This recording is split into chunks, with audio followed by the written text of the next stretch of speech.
బయట ఎట్లుంటామో నేను అట్లనే బిహేవ్ చేసిన.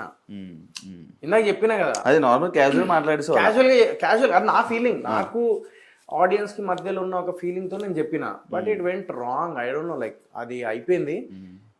So have to control my emotions అనేది మాత్రం తెలుసుకున్నా నేను. So I not repeat it again in future అని చెప్తున్నా కదా.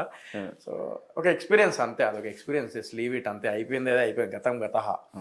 నెక్స్ట్ ఏంటిది అనేది అంటే ఇది నీ నెక్స్ట్ ఫ్యూచర్ మూవీలకి ఇబ్బంది అవుతుందా అనేది నా క్వశ్చన్. అట్లేం లేదు. నేను ఇప్పుడు ఒక సినిమా చేస్తున్నా కదా, సో మేబీ అది అవుట్పుట్ చూసి ఆడియన్స్కి నచ్చొచ్చు.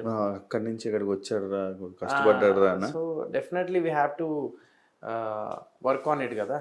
సో ఏది మిస్టేక్ చేసినాం పాస్ట్లో, ఏది రిపీట్ చేయకూడదు, ఎలా అయితే బాగుంటుంది అనేది డెఫినెట్లీ ఒక ఎక్స్పీరియన్స్. మనం ఏం ఇక్కడ గోల్డెన్ స్పూన్తోని మనకు ఇక్కడ ఫీడింగ్ ఇష్టం